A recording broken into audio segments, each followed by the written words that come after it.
Waalaikumsalam warahmatullahi. أعوذ بالله من الشيطان الرجيم بسم الله الرحمن الرحيم إن الحمد لله نحمده ونستعينه ونستغفره ونعوذ بالله من شرور أنفسنا ومن سيئات أعمالنا من يهد الله فلا مضل له ومن يضلل فلا هادي له وأشهد أن لا إله إلا الله وحده لا شريك له وأشهد أن سيدنا وحبيبنا وعظيمنا وقائدنا وقرة أعيننا محمدا عبد الله ورسوله وصفيه وخليله اللهم لا سهل إلا ما جعلته سهلا وأنت يا حي يا قيوم تجعل الحزن إذا شئت سهلا أذكركم بإخلاص النية لله تعالى. Sahabat-sahabat Kalam Aswaja semua yang hadir pada malam hari ini, semoga senantiasa kita mendapatkan curahan rahmat dari Allah Subhanahu wa Ta'ala. Amin ya Rabbal 'Alamin. Sebelumnya kita memulai pelajaran pada malam hari ini. Beberapa kesempatan yang lalu saya sempat tidak hadir. Mohon maaf, alhamdulillah pada malam hari ini kita ditakdirkan kembali oleh Allah Subhanahu wa Ta'ala di waktu yang sama, di tempat yang sama. Semoga selama 60 menit ke depan akan banyak ilmu yang kita dapatkan, kemudian kita aplikasikan, kita terapkan di dalam kehidupan sehari-hari. Bismillahirrahmanirrahim. Pembahasan kita pada malam hari ini adalah berkaitan tentang as-sodaq. As-sodaq itu adalah mahar kalau dalam bahasa kita. Apa saja yang berhubungan dengan mahar, berapa maksimal mahar, berapa minimal mahar, apa hukumnya mengucapkan atau melafadzkan nominal mahar ketika akad nikah, dan apa hukumnya meninggalkan penyebutan mahar di dalam akad nikah. Insya Allah pada malam hari ini akan kita tuntaskan pembahasan-pembahasan tersebut.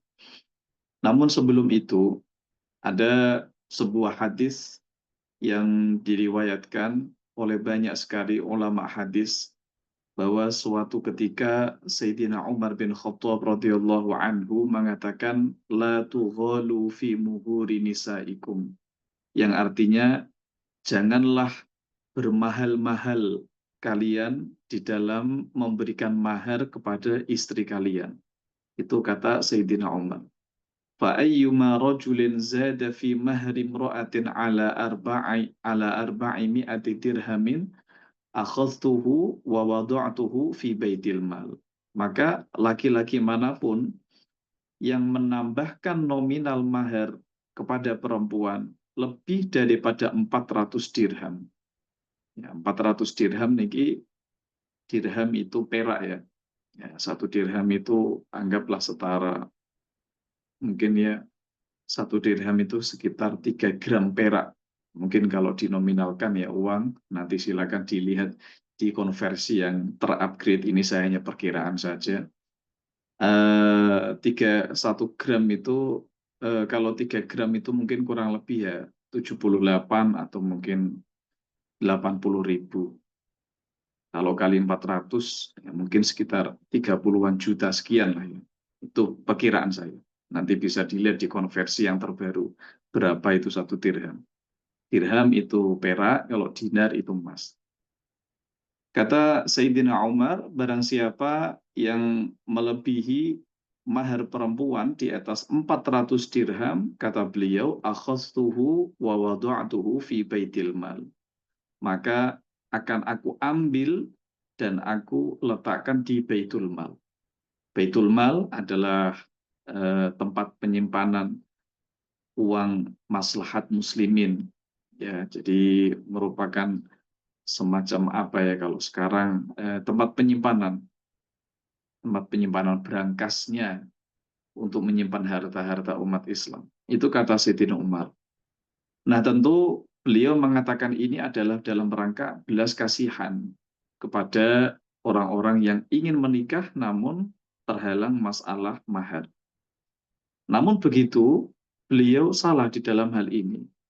Mengatakan barang siapa yang memberikan mahar lebih daripada 400 dirham, maka akan saya ambil dan aku letakkan di Baitul Mal. Nah, pernyataan beliau ini tentu pernyataan yang salah. Kemudian datanglah seorang perempuan yang tentunya dia adalah faqihah, alimah, ahli fikih, dan juga tentunya alim. Beliau mengatakan, "Laisa laka dzalika ya Amirul Mukminin." Hal itu tidak boleh engkau lakukan, wahai Amirul Mukminin. Innallaha ta'ala yaqul wa ataitum ihdahunna qintara fala ta'khudhu minhu syai'a.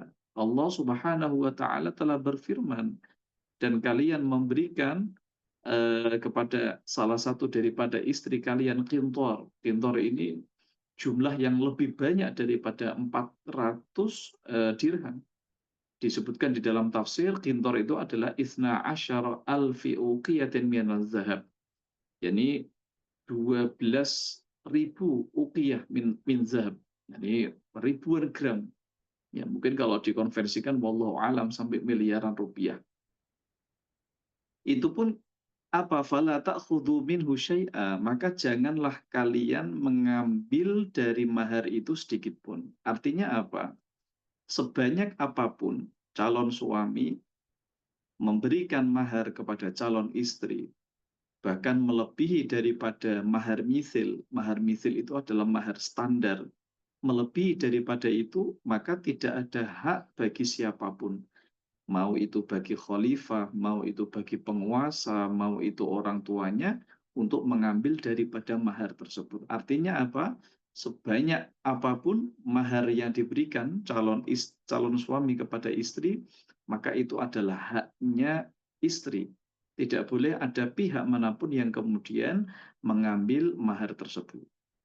Nah, Sayyidina Umar diingatkan oleh perempuan tersebut bahwa perkataan Sayyidina Umar ini keliru. Artinya apa? Berbeda dengan apa yang disampaikan oleh Allah Subhanahu wa taala. Bahkan siapapun yang memberikan mahar kepada calon istri, meskipun banyak sekali kintor, ya, kintor itu artinya jumlah emas yang begitu banyak, maka jangan sekali-kali kalian mengambil dari mahar tersebut sedikit pun. Lalu apa sikap Sayyidina Umar ketika diingatkan oleh perempuan itu? Apakah lantas kemudian marah? Siapa kamu berani-beraninya mengingatkan seorang Amirul Mukminin? Ternyata tidak. Karena Sayyidina Umar ini adalah khalifah, Khalifatul Rasyid, adalah seorang wali, seorang alim. Beliau menyadari bahwa apa yang disampaikan itu adalah keliru.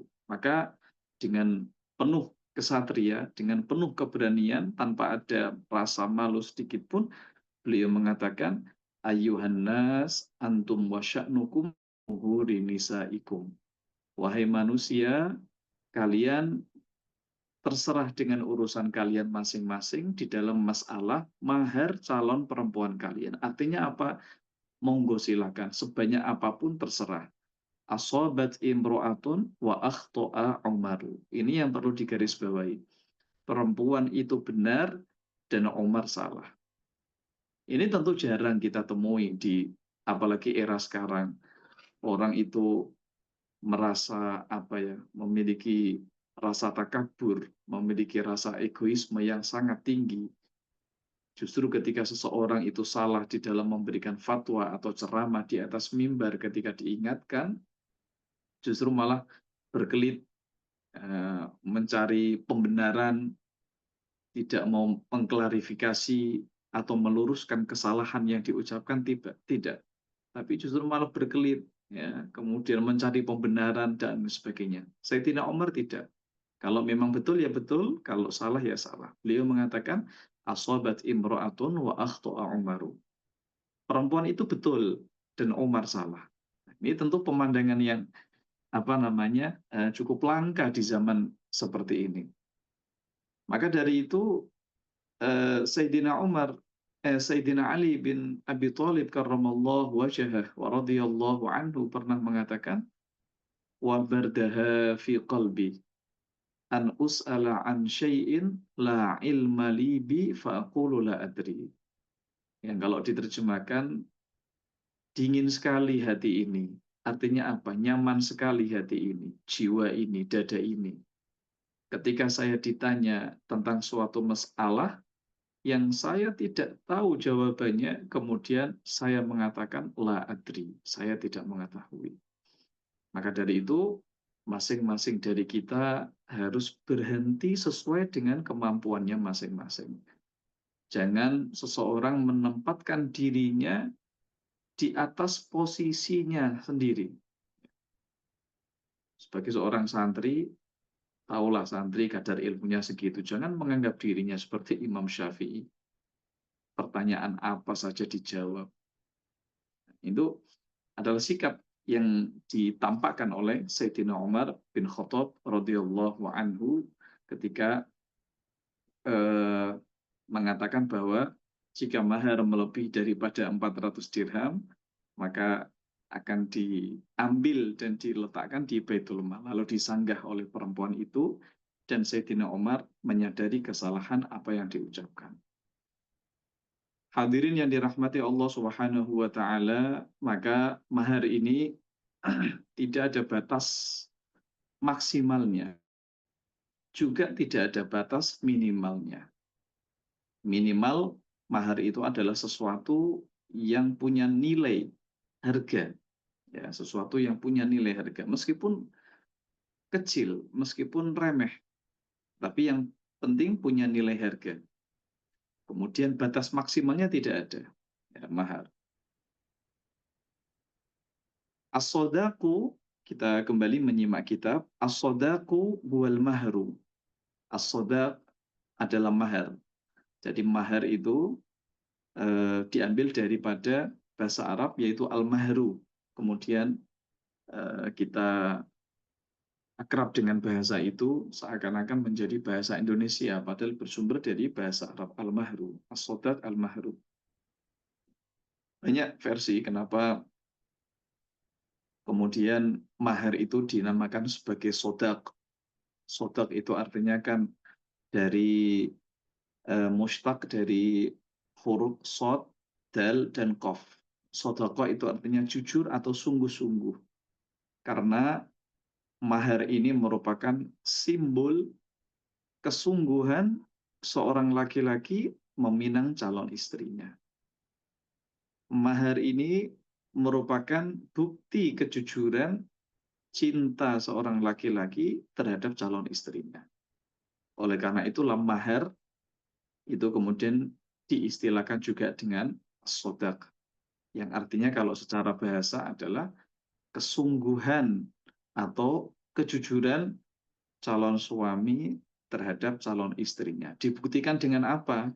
Cinta itu kan bukan hanya sekedar saya cinta kamu, saya sayang kamu, tidak. Tetapi harus dibuktikan dengan sesuatu yang real, sesuatu yang nyata. Salah satunya apa? Dengan memberikan mahar. As-sadaqu huwal mahru wal aslu fihi qaulullahi ta'ala, wal aslu artinya dasar pemberian mahar adalah firman Allah Subhanahu wa taala, wa atun nisaa saduqatihinna nihlah, wa atun nisa, dan berikanlah perempuan-perempuan artinya calon istri saduqatihinna, mahar-mahar mereka, nihlatan, sebagai hadiah. Jadi mahar ini bukan sebagai apa ya istilahnya, sebagaimana kita beli menggunakan harga, kita beli kendaraan, kita bayar kendaraan tersebut dengan uang, misalnya harga 10 juta. Itu mahar itu bukan barter, tapi mahar itu diistilahkan di dalam Al-Qur'an itu apa namanya, sebagai hibah. Hibah itu pemberian. Kenapa? Nanti di bawah akan saya jelaskan kenapa mahar itu posisinya seperti hadiah. Wa atun nisa aswaduqatihinna nihlah. Ini adalah dasar yang pertama. Yang kedua, wa qauluhu, dan firman Allah Ta'ala, wa atuhunna ujurahun, dan berikanlah perempuan-perempuan, kepada perempuan-perempuan itu maharnya. Jadi mahar ini di dalam Al-Quran dibahasakan dengan as-sodaq, juga dibahasakan dengan al-ujur. Ai muhurohunna. Ujurohunna yang dimaksud adalah mahar-mahar mereka. Wa qaulun Nabi sallallahu alaihi wasallam, dua ayat telah disebutkan, yang ketiga adalah firman-Nya, maaf, sabdanya Nabi sallallahu alaihi wasallam. Apa kata beliau? Iltamis, yang artinya menikahlah walau khotaman min hadidin, meskipun yang dijadikan mahar adalah apa? Cincin dari besi. Itu artinya meskipun yang dijadikan mahar adalah benda yang mungkin remeh ya, tidak terlalu mahal. Rawahul Bukhari. Nah, kenapa di dalam Al-Quran menyebutkan bahwa eh, mahar itu adalah pemberian? Wa innama sammallahu ta'ala al-mahra nihlatan ay atiyatan li'annahu laisa fi muqabilihi ghurmun 'alal mar'ati. Allah Subhanahu wa taala menamai mahar sebagai nihlah. Nihlah itu artinya adalah atiyah. Kenapa? Karena mahar ini li'annahu laisa fi muqabili ghurmun 'alal mar'ah. Artinya apa? Jadi mahar ini bukan sebagai gantinya penyerahan diri seorang perempuan kepada laki-laki. Bukan hanya itu saja. Maksudnya bagaimana? Laki-laki ketika dia berjima dengan istrinya, dia akan merasakan kelezatan, merasakan kenikmatan. Nah, kelezatan atau kenikmatan ini apakah hanya dirasakan oleh suami saja? Tentu jawabannya tidak. Pasti juga dirasakan seorang istri. Sehingga seorang suami merasakan kelezatan dan kenikmatan ketika berjima dengan istrinya, istrinya juga mendapatkan hal itu. Jadi di sini itu sudah saling sama-sama memberikan manfaat. Nah, lebih daripada itu ada namanya mahar. Nah, mahar ini merupakan hadiah, pemberian yang diberikan oleh suami kepada istri. Jadi bukan murni barter, bukan, tapi lebih daripada hal itu.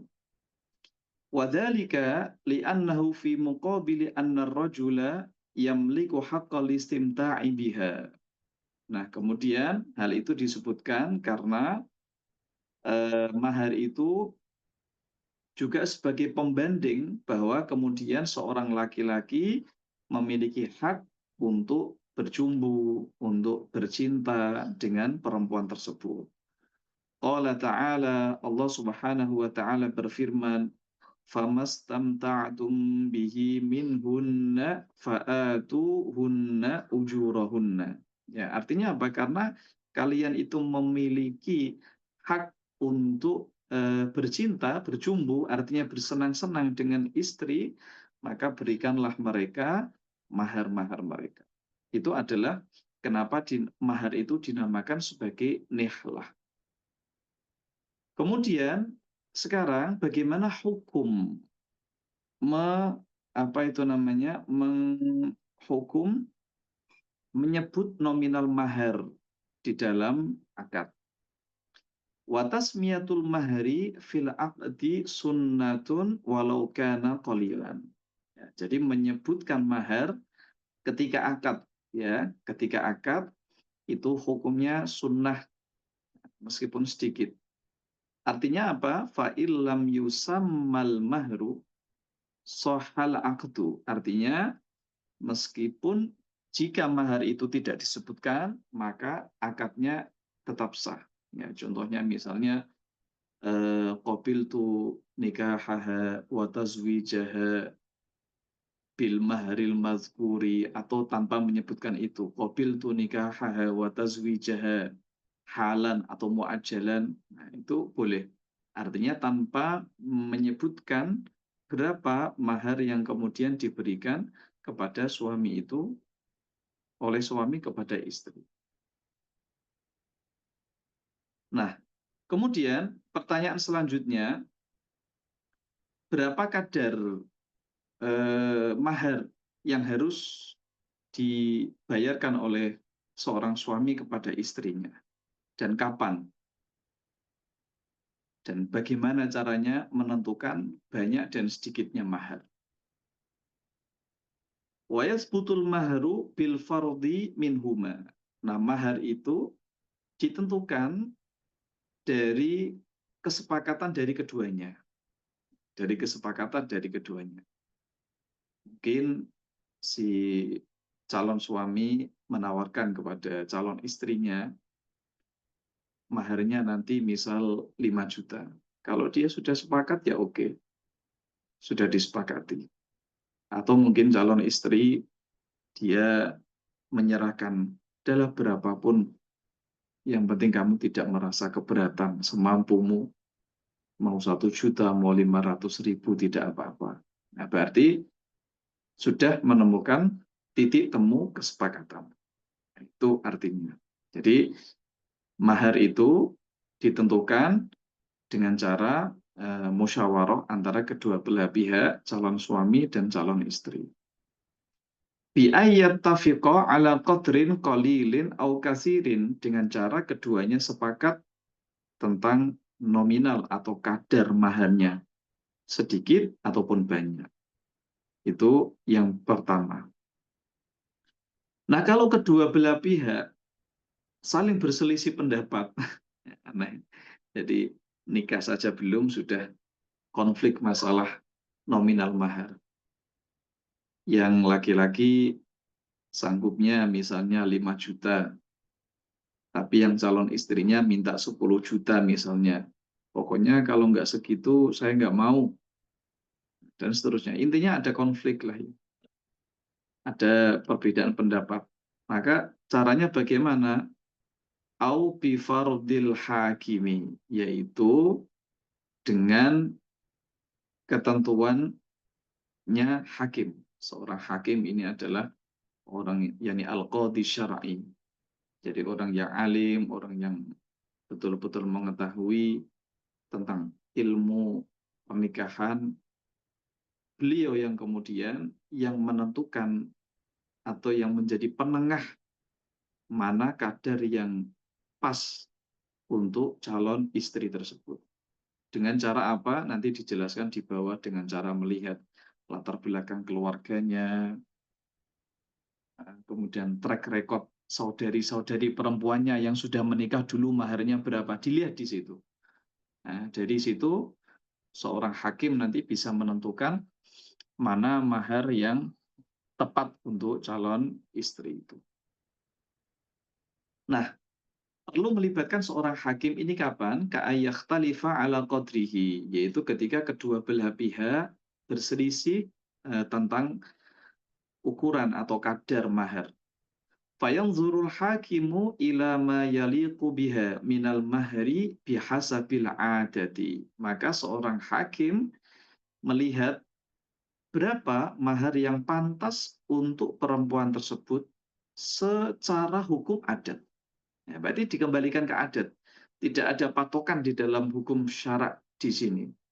Di sini adat yang menghukumi orang seperti itu. Misalnya ya kalau sekarang ayahnya adalah contoh misalnya seorang PNS atau seorang dokter atau apalah. Jadi melihat, atau juga bisa dengan cara melihat, membandingkan saudari-saudarinya yang sudah pernah menikah. Contoh Mbak Yunya kalau dalam bahasa Jawa. Dulu menikah, berapa maharnya? 10 juta. Misalnya maharnya 5 juta. Ya sudah, 5 juta itu sudah standar. Kok minta lebih daripada itu? Dulu kakak-kakak perempuanmu nikah maharnya segitu, ya sudah sama. Contohnya itu. Fama yuqaddiruhul hakimu yathbut. Maka nominal atau kadar yang sudah diketok palu oleh hakim, sudah ditentukan oleh hakim, maka itulah maharnya. Sawa'un fi dzalika ridhahuma aw wa'adamuhu. Aw radiya ahaduhuma dunal akhar. Meskipun keduanya tidak ridho atau keduanya ridho, atau salah satu ridho, salah satu tidak ridho, apapun itu. Kalau seorang hakim sudah menentukan kadar daripada mahar, maka itulah yang dijadikan acuan. Mau dia sepakat atau tidak, itu adalah mahar. Fa'illam yatarodoya ala syai'in walam yu'ayyin walam yu'ayyinil hakimu wa wati'aha fabata laha mahru misliha. Apabila ya, apabila eh, keduanya belum saling ridho, belum menyepakati nominal tertentu, ya, dan walam yu'ayyinil hakimu, kemudian hakim juga belum menentukan berapa kadar yang pas, tapi sudah terlanjur dijima. Jadi sudah terjadi pernikahannya. Tetapi maharnya itu masih menjadi apa itu namanya perselisihan. Maka bagaimana? Sudah terlanjur dijima, sabata laha mahru misliha. Maka tetap bagi perempuan tersebut mahar misil. Mahar misil itu adalah mahar standar. Mahar standar. Artinya mahar misil itu bagaimana? Yaitu wa ma'na mahru misliha ma yurghabu bihi fi misli nisa'i asobatiha. Yang dimaksud dengan mahar misil adalah kadar yang dapat membahagiakan ya perempuan-perempuan yang sebaya atau perempuan-perempuan yang selevel dengan orang tersebut. Contoh, ka'akhwatiha syaqiqat, seperti saudari-saudari perempuannya seayah dan ibu, wa akhwatiha minal ab, saudari perempuan yang dari bapak saja, wa banati akhiha, kemudian keponakan-keponakan perempuannya, ma'atibari sinni, dengan tetap apa itu namanya menghitung usia, wal akli kecerdasan, wal yasari dan juga masalah ekonomi, wal bakaroti keperawanan, wasuyubati janda, wal jamali kecantikan, wal aifati harga diri, apakah dia perempuan yang betul-betul bisa menjaga harga diri, menutup diri, ataukah dia perempuan yang mohon maaf mengumbar kepada lelaki manapun, wal ilmi keilmuan, wal fasohati dan kefasihan dalam berbicara. Ini semua apa namanya dianggap perlu dipertimbangkan ini semua. Karena kalau perempuan yang perawan, yang gadis dengan yang janda tentu apa namanya maharnya berbeda. Yang cantik dan yang biasa tentu juga berbeda. Yang alim, perempuan yang memiliki pengetahuan tinggi dengan perempuan yang tidak memiliki ilmu tentu berbeda. Nah, itu semua harus dipertimbangkan. Hakim ini memiliki kemampuan untuk menentukan berapa mahar mithil. Kalau bahasa kita mahar standar.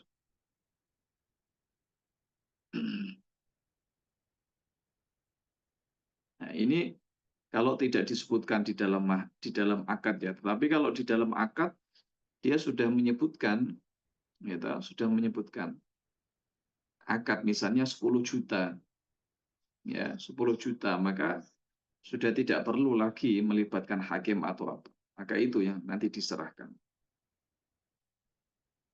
Wa yushtaratu ayyakuna as-sadaqu ma'luman.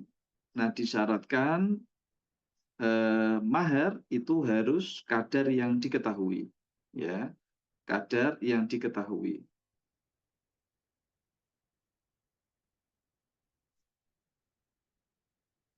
Fala yasihu ayyustiqaha syai'an majhulan, maka tidak boleh bagi seorang suami memberikan mahar kepada istri dengan mahar yang belum diketahui atau belum ditentukan. Contohnya bagaimana? Ka'angkola zawajtuka binti bibaitin min buyutika. Contoh seorang wali atau seorang naib nikahkan perempuan dengan mengatakan, aku nikahkan kamu dengan anak perempuanku yang maharnya adalah salah satu dari rumahmu. Nah, ini tidak boleh ini. Ya, maka tidak sah. Kenapa? Karena rumah yang mana kan belum diketahui. Anggap seorang laki-laki itu memiliki 3 rumah. Sementara rumah mana yang akan dijadikan mahar tidak ditentukan, tetapi hanya disebutkan salah satu daripada rumahmu. Nah, ini berarti mahar yang majhul, belum diketahui, belum ditentukan mana yang akan diserahkan. Wa yusannu Allah yang kuso an asyarati darahima khalisotin. Ini kesunahannya. Jadi sunahnya adalah mahar itu tidak kurang dari 10 dirham yang murni. Berapa sekarang harga perak itu 1 gramnya? 1 dirham itu 3 gram perak ya. 1 dirham itu 3 gram perak. Kalau 10 dirham berarti 30 dirham, 30 gram perak. Coba dicari di konversi yang terpercaya berapa harga perak murni saat ini. Itu adalah sunnahnya tidak boleh kurang dari 10 dirham. Itu kecil itu. Jadi kadar yang sangat sedikit sekali. Wa alla yazida ala khamsimi'ati dirhamin khalisin. Dan disunahkan tidak lebih daripada 500 dirham murni. Jadi kalau 500 itu ya berarti 1.500 gram perak. Berarti 1.500 gram perak. Itu berapa itu kalau dikonversikan ke rupiah. Jadi itu adalah sunnahnya. Wa idza talaqa az-zawju zawjatahu qabla an yata'aha saqata anhu nisful mahri. Nah, ini ada masalah ini. Karena salah satu daripada tujuan nikah adalah alistimta. Ya, salah satu tujuan daripada menikah adalah alistimta, bersenang-senang dengan istri, berjumbu dan seterusnya. Ini ada masalah, terjadi perceraian sebelum keduanya berhubungan badan. Ya, sebelum keduanya berhubungan badan. Bagaimana nasib maharnya ini? Misal maharnya 10 juta. Wa idza talaqa az-zawju zawjatahu qabla an yata'aha saqata anhu nisful mahri. Maka gugurlah separuh maharnya. Ya, gugur separuh maharnya ingkana dainan. Artinya jika mahar itu berbentuk hutang. Hutang maksudnya adalah mahar yang berupa tempo, tidak dibayar cash atau tunai ketika akad nikah. Sebab mahar itu kan ada 2. Ada yang hal, ada yang muajjal. Hal artinya dibayar seketika. Kalau muajjal itu berarti tempo. Dan kedua-duanya boleh. Misal seorang laki-laki, dia menjanjikan mahar 10 juta yang akan saya bayar lepas 2 bulan misalnya. Boleh. 10 juta saya bayar 2 bulan kemudian. Boleh. Lalu ada konflik sampai keduanya bercerai baru 1 bulan. Belum sempat berhubungan badan. Maka yang wajib dibayarkan oleh seorang suami kepada istri yang telah diceraikan itu berapa? Separuh dari mahar yang dijanjikan. Berarti 5 juta saja.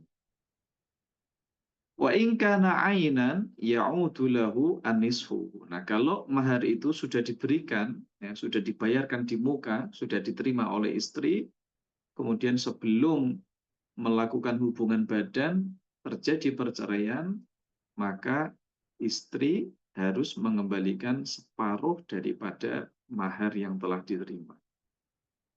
Dasarnya apa? Liqaulillahi ta'ala wa in tallaqtumuhunna. dan jika kalian mencerai istri-istri kalian, min qabli an tamassuhunna, sebelum kalian menyentuhnya, dalam arti sebelum kalian menjimat mereka. Wa qad faradtum lahunna fariidhah, dan telah kalian tentukan bagi mereka takaran mahar, fanisfu ma faradtum. Maka yang diserahkan atau yang didapatkan oleh perempuan itu adalah separuh dari mahar yang sudah kalian tentukan. Itu apa namanya, cerai. Namun berbeda kalau masalah kematian, beda lagi. Kalau mati beda lagi. Karena kalau mati itu maharnya utuh. Kalau cerai, eh, kalau cerai itu maharnya, cerai sebelum berhubungan badan ya. Cerai sebelum berhubungan badan itu maharnya gugur separuh. Tapi kalau meninggal, ya meninggal sebelum melakukan hubungan suami istri, itu maharnya utuh dimiliki oleh perempuan. Jadi tidak separuh sebagaimana perceraian. Dibedakan antara akad yang rusak karena cerai dan akad yang selesai karena kematian. Nah, karena mahar ini adalah haknya perempuan, maka boleh bagi perempuan itu kemudian menahan diri untuk tidak menyerahkan dirinya kepada suami untuk disentuh atau untuk dikumpuli, diajak berjumbu, boleh. Jadi ya boleh bagi seorang perempuan itu kemudian dia menahan diri karena apa? Suami belum menyerahkan mahar. Wa yajuzu lil mar'ati antah bisa nafsaha an zawjiha hatta taqbidha mahruha. Boleh bagi seorang perempuan menahan dirinya dari suaminya sampai dia menerima maharnya. Tapi perlu dicatat, ayil hala minhu walaisal mu'akhkhar. Artinya adalah mahar yang sudah jatuh temponya. Atau mahar ketika akad dia mengatakan saya bayar tunai.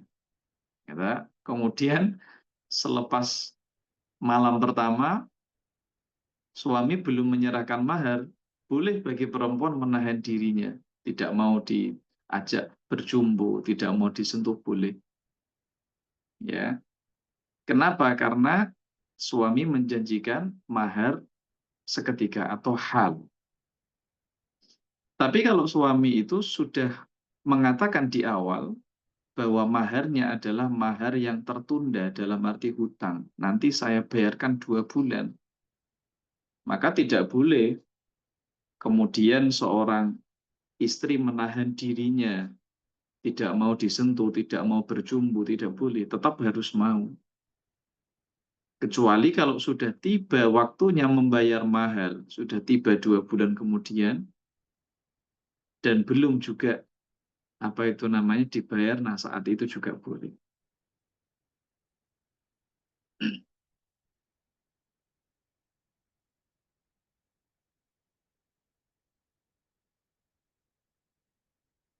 Allah. Amal mu'assaru, adapun mahar yang tempo, ya mahar yang ditunda pembayarannya, fatutalibuhu bihi ba'dal wad'i illa idza ajjala ila ajalin muayyanin fala tutalibu bihi hatta tamdiyal muddah, kecuali mahar yang tertunda, mahar yang pembayarannya diakhirkan, misal 1 atau 2 bulan kemudian, karena namanya laki-laki itu terkadang sudah terlanjur pengen nikah saat itu juga, tetapi belum ada mahar yang bisa dibayarkan. Saya punya uang tapi 2 bulan lagi misalnya. Kalau sekarang saya belum punya uang, tapi saya sudah pengen nikah, ya sudah nikah sekarang. Maharnya bagaimana? Maharnya nanti kalau kamu sudah 2 bulan kan katanya punya uang, ya sudah, tidak apa-apa, saya mau istrinya, ya sudah. Berarti mahar, itu namanya mahar yang muakhar. Berarti seorang suami itu hutang kepada istrinya. Nah, setelah pernikahan, tidak boleh seorang istri kemudian menahan dirinya, disentuh tidak mau, dijima tidak mau, tidak boleh. Kenapa? Karena sudah menyepakati maharnya itu nanti dibayarkan setelah 2 bulan. Ammal muakharu fatutalibuhu bihi ba'dal wad'i. Ya, kalau maharnya itu muakhar, artinya yang tertunda, itu boleh bagi seorang istri memintanya setelah terjadi persetubuhan atau jima. Illa idza ajala ila ajalin muayyanin. Kecuali seorang suami menunda pembayaran mahar sampai kepada waktu tertentu. Ya, sampai kepada waktu tertentu. Jadi beda ya. Menunda itu kan modelnya ada dua. Ada yang dia menunda, dia bilang nanti gitu ya. Nanti tanpa dia menyebutkan waktu. Mana maharnya nanti? Sudah, setelah dia berhubungan suami istri, maka boleh seorang istri menagih maharnya. Mana maharnya? Katanya nanti gitu kan.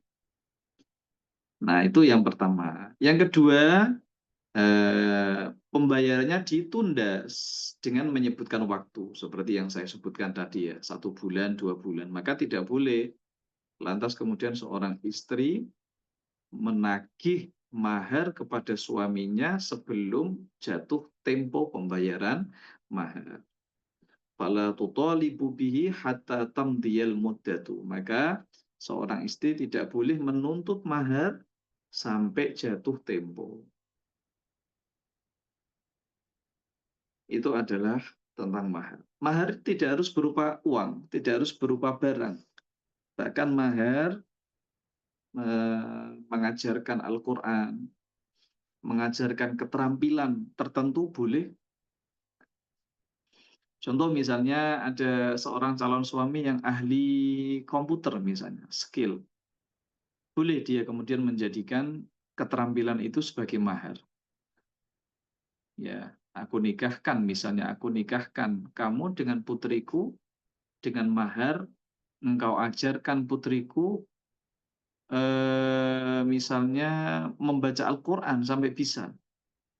Atau dengan mahar engkau ajarkan putriku menghatamkan Al-Quran dari juz pertama sampai juz 30. Boleh?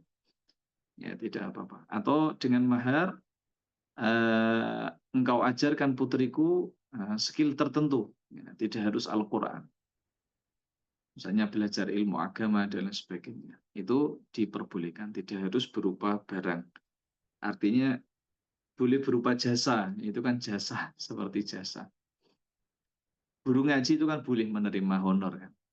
Berarti kan eh, kemudian dia akan menjanjikan ngaji gratis kepada istri.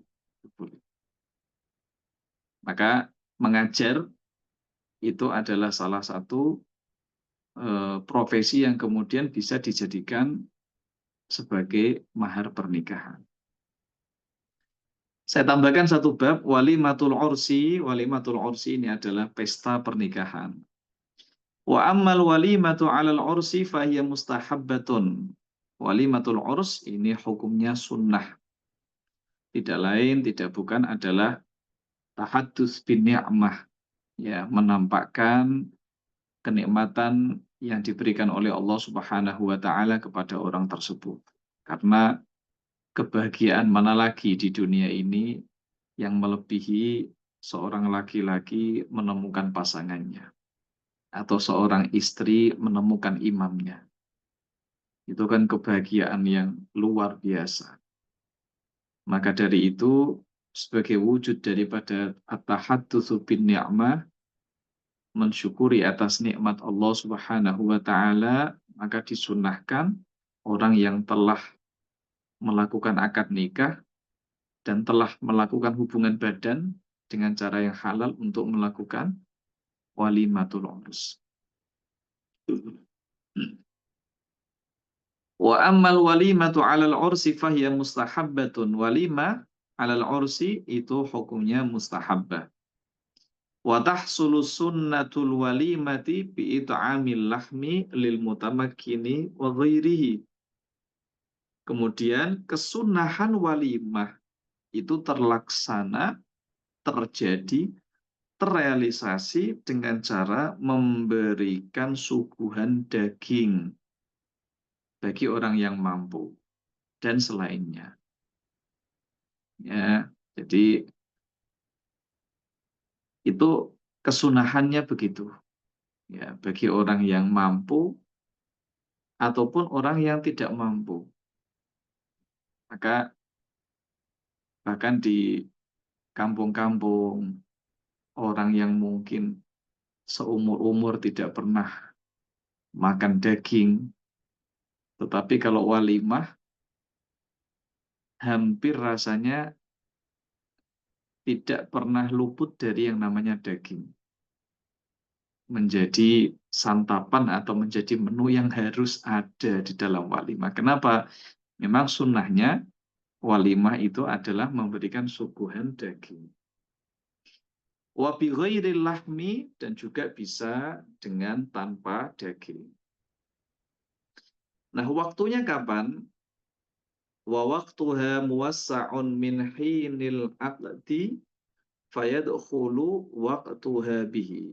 Nah, waktu daripada walimah ini itu apa istilahnya muwassa. Jadi eh, panjang, waktunya luas. Mulai terjadinya akad nikah. Ya, setelah akad nikah, boleh kemudian seseorang melakukan walimah. Kalau di Indonesia ini ada sampai pesta khitbah, terkadang apa itu namanya lamaran gitu sudah mengadakan walimah atau bahkan namanya prewedding, prewedding dan lain sebagainya. Nah, yang sunnah itu adalah walimatul urs, pesta yang dilakukan setelah apa namanya setelah akad nikah. Wal afdalu fi'luha ba'da dukhul. Yang lebih utama adalah melakukan apa itu namanya walimah itu setelah dukhul. Setelah dukhul itu artinya setelah berhubungan badan. Tapi jarang ya biasanya kalau di daerah-daerah kita itu setelah paginya akad sudah hari itu juga langsung diadakan walimatul urs. Kalau kita bicara yang utama itu dilakukan setelah dukhul, setelah berhubungan badan suami dan istri. Nah, kemudian walimah ini tentu tidak ada apa istilahnya tuntutan seseorang kemudian harus menghidangkan hidangan-hidangan yang mewah, mau pakai daging atau selain daging, bahkan misal tidak menghidangkan makanan-makanan besar, hanya sekedar misal roti, manisan, jus, itu pun sudah dianggap sebagai walimah, ya, dianggap walimah. Wal ijabatu ilaiha wajibatun. Kemudian memenuhi panggilan walimah itu hukumnya wajib. Maka tidak boleh seseorang tanpa ada uzur yang syar'i dia tidak menghadiri undangan walimatul urs. Ya, tidak boleh. Hal ini didasarkan atas hadis yang diriwayatkan oleh Bukhari Muslim bahwa Rasulullah Shallallahu Alaihi Wasallam mengatakan, "Idza tu'iya ahadukum ilal walimati falyatiha." Jika diundang salah satu dari kalian untuk menghadiri walimah, maka datangilah.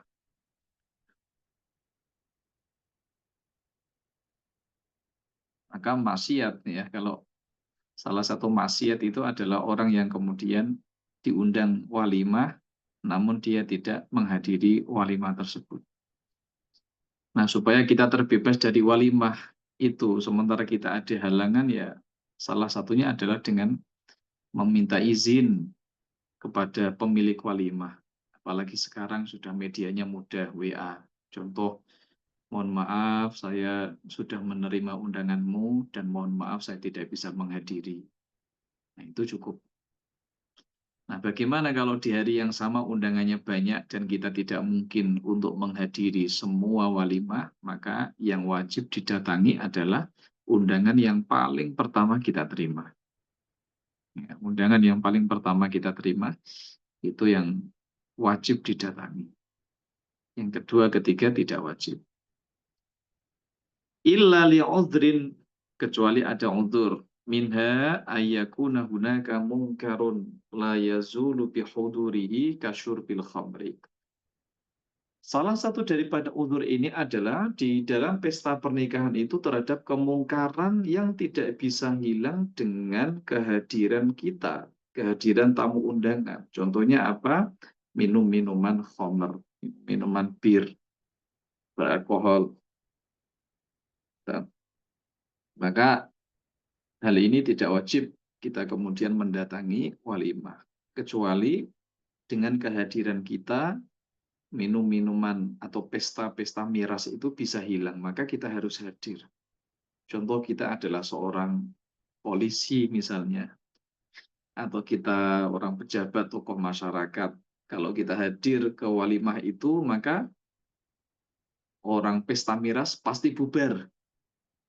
Maka dalam hal itu, kita harus mendatangi walimah. Tapi kalau kita bukan siapa-siapa, pejabat bukan, tokoh masyarakat bukan, tidak punya pengaruh. Sementara di dalam walimah terdapat pesta miras misalnya, kehadiran kita tidak dapat membubarkan atau memberantas pesta miras itu, maka itu adalah salah satu uzur untuk tidak menghadiri walimah. Wadhar bibi alatil malahi. Kemudian ada praktek-praktek, apa itu namanya, pentas-pentas musik yang menggunakan alat-alat yang diharamkan, gitar, seruling, dan seterusnya. Itu baru saja yang udah chatting. Iya, qasidahan itu kan istilah kita ya. Kalau qasidahan tidak boleh didatangi. Kalau di dalam praktek itu ada apa namanya, praktek-praktek seperti itu. Pentas musik atau bahkan misal qasidahan yang menggunakan alat-alat musik. Sekarang kan apa namanya, orang itu mengemas seperti sholawatan, seperti qasidahan, tetapi alat yang digunakan adalah gitar, seruling, dan sebagainya. Maka itu adalah salah satu uzur, tidak perlu dihadiri walimah seperti itu. Fa in kana la yazulu illa bihudurihi wajaba huduruhu lidda'wati wa izalatil munkari. Jika kemungkaran-kemungkaran itu tidak hilang kecuali dengan kehadirannya. Contoh, kita ini adalah eh, misal ya tokoh masyarakat, tokoh agama yang disegani. Kebetulan di apa namanya, lokasi walimah itu ada pentas musik atau pesta miras misalnya. Tapi kalau saya hadir, itu berhenti itu musiknya karena mereka pada takut. Atau mirasnya pasti bubar karena mereka pada ewoh. Nah, dalam kondisi seperti itu, maka kita wajib hadir. Tujuannya dua. Yang pertama adalah untuk memenuhi undangan. Yang kedua adalah untuk menghilangkan kemungkaran. Nah, tentu tidak semua orang ya kemudian memiliki mental, memiliki keberanian untuk menghentikan apa istilahnya pentas-pentas musik seperti itu. Saya sedikit punya cerita. Saya pernah apa itu namanya, diundang oleh salah satu pondok pesantren untuk menjadi penerjemah. Kebetulan ada syekh dari Yaman, bukan dari syekh Jamaiyah, bukan dari syekh Lebanon ya. Saya pun tidak mengenal beliau. Kemudian saya diundang oleh panitia mendampingi syekh tersebut dalam sebuah acara. Kebetulan acara itu menampilkan tari sufi. Tahu ya, tari sufi yang muter-muter itu. Nah, di dalam tari sufi itu ada seperti gerakan menunduk seperti rukuk gitu ya, tapi rendah sekali menghadap ke audien. Salah satunya adalah saya dan syekh itu. Langsung syekhnya itu membisikkan saya, bilang kepada mereka, jangan lakukan itu. Ya, bilang kepada mereka, jangan lakukan itu. Saya takjub sekali, artinya kan memang gerakan-gerakan seperti itu, apalagi rukuk, sujud di depan manusia itu kan sesuatu yang tidak diperbolehkan. Kemudian saya pun mendatangi langsung kepada panitia bahwa tolong ya itu syekhnya pesan gerakan-gerakan itu jangan diulangi. Saya tanya, kenapa syekh itu? Gerakan-gerakan seperti inilah yang membuka pintu bagi orang-orang Wahabiyah untuk menyerang Ahlus Sunnah wal Jamaah. Itu bukan syekh dari Jamaiyah, bukan syekh dari Lebanon, tapi syekh dari Yaman. Beliau sangat memahami fenomena bagaimana Wahabi menyebar di Indonesia. Salah satunya adalah melalui praktek-praktek salah yang dilakukan di kalangan Ahlus Sunnah wal Jamaah. Seperti menunduk yang berlebihan di depan sesama manusia atau bahkan bersujud. Itu kan gerakan yang tidak diperbolehkan. Nah, itu tidak semua orang itu punya nyali ya istilahnya untuk melakukan hal itu.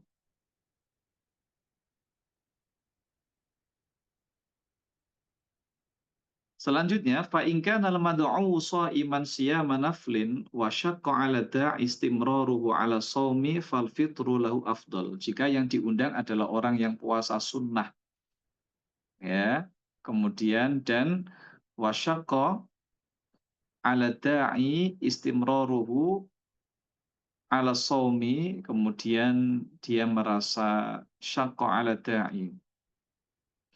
Jadi dia merasa tidak enak gitu ya di hadapan orang yang mengundang. Kalau dia terus-menerus mempertahankan puasanya, maka membatalkan puasanya itu lebih utama. Ya, membatalkan puasanya itu lebih utama. Ya, berbeda kalau puasanya itu adalah puasa wajib, seperti puasa qadha atau puasa Ramadan misalnya, maka tidak boleh dibatalkan. Ilahuna wallahu a'lam bishawab. Saya ingin membaca ada pesan apa ini.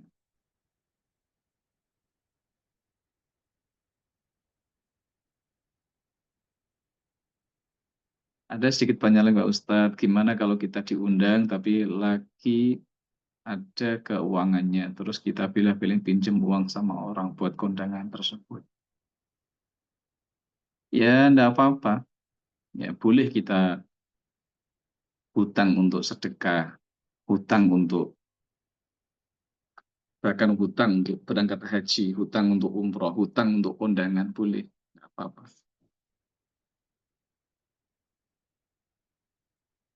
Kita tidak punya uang, kita ingin sedekah, kita ingin nyumbang kepada teman yang sedang berbahagia walimah, kita bela-belain hutang, boleh, tidak masalah.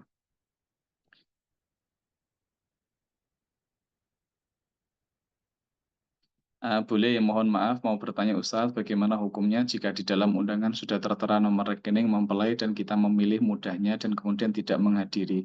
Kalau izin, boleh. Tapi kalau tidak izin, berarti eh, dan tidak ada halangan, berarti masih dosa. Kalau izin dulu dengan minta maaf tidak bisa menghadiri undangan, kemudian memberikan sumbangan. Sumbangan itu kan istilahnya ya terserah kita kan.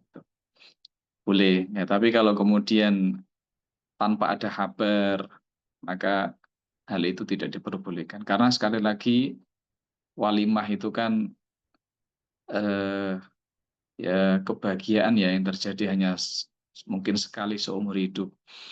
Maka dari itu ketidakhadiran orang yang diundang itu akan menyebabkan apa ya istilahnya kegelisahan di hati orang yang mengundang, menyakiti lah ya, menyinggung perasaan orang yang mengundang. Nah itu yang menjadi penyebab kenapa orang itu wajib menghadiri walimah. Afwan Ustadz, mau tanya juga Ustadz, boleh? Ya, monggo silakan. Ini Ustadz, kalau misalnya undangannya diperuntukkan untuk alumni misalnya, dikirimnya, terus undangannya itu tertulis itu untuk alumni gitu Ustadz.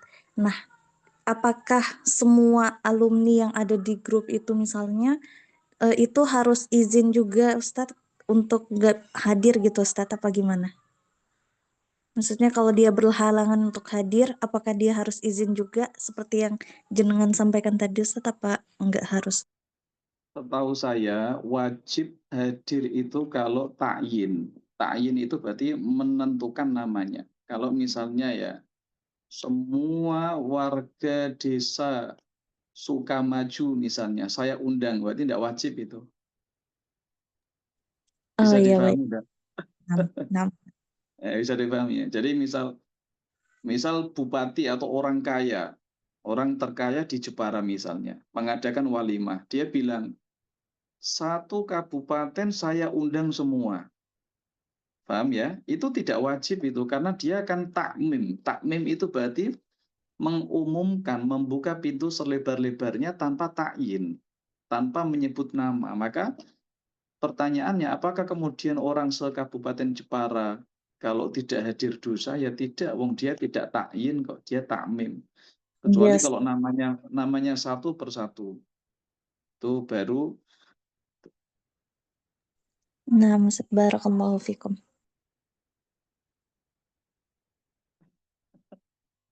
izin bertanya tentang mahar Ustaz. Jika maharnya cek palsu, apakah pernikahannya sah? Itu jadinya hutang itu ya nanti ya. Ya, tetap eh, sah, tapi itu hutang seorang suami kepada istri.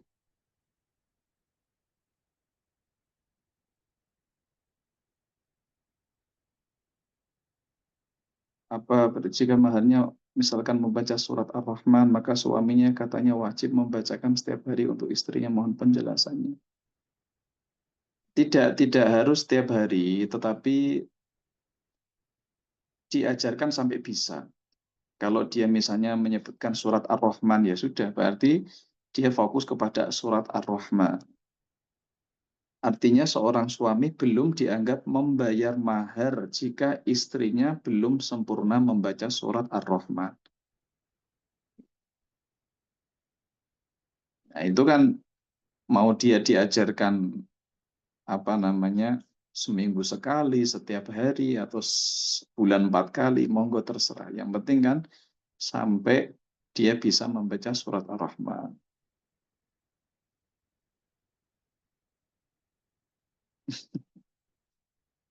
Barakallahu fikum untuk pertanyaan-pertanyaan selanjutnya. Ampun, Masya Allah, sejam lebih ini. Barakallahu fikum, matur suwun kepada semua yang hadir. Mohon maaf belum bisa menjawab semua pertanyaan. Semoga ada manfaat dan barokahnya. Saya kembalikan kepada pembawa acara. Dari saya, wassalamualaikum warahmatullahi wabarakatuh. Waalaikumsalam warahmatullahi Waalaikumsalam wabarakatuh. warahmatullahi Masya Allah. wabarakatuh. Terima kasih banyak kami ucapkan Amin. kita kepada Ustaz Luqmanul Hakim atas ilmu dan juga waktunya. Semoga apa yang disampaikan bisa bermanfaat bagi kita semua dan bisa kita amalkan dan kita ajarkan kepada orang lain. Baik, Amin. barakallahu fikum Ustadz, dan terima kasih banyak juga kepada teman-teman semua yang hadir pada malam hari ini. Semoga senantiasa selalu diberikan kesehatan dan keistiqomahan oleh Allah Subhanahu wa taala agar bisa terus semangat belajar ilmu agama, baik online maupun offline. Amin, amin.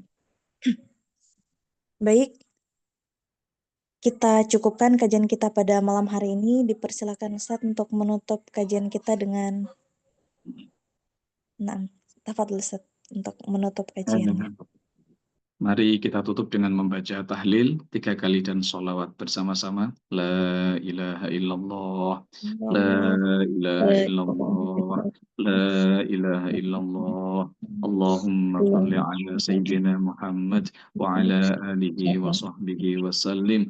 Rabbi firli wa li walidayya wa lil mu'minina wal mu'minat. Al-Fatihah. أعوذ بالله من الشيطان الرجيم بسم الله الرحمن الرحيم الحمد لله رب العالمين الرحمن الرحيم مالك يوم الدين إياك نعبد وإياك نستعين اهدنا الصراط المستقيم صراط الذين أنعمت عليهم غير المغضوب عليهم ولا الضالين.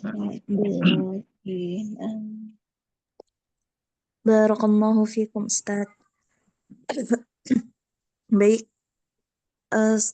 terima kasih banyak kepada teman-teman semua. Mohon maaf jika terdapat banyak kekurangan. Sekian dari kami. Wassalamualaikum warahmatullahi wabarakatuh. Waalaikumsalam warahmatullahi wabarakatuh.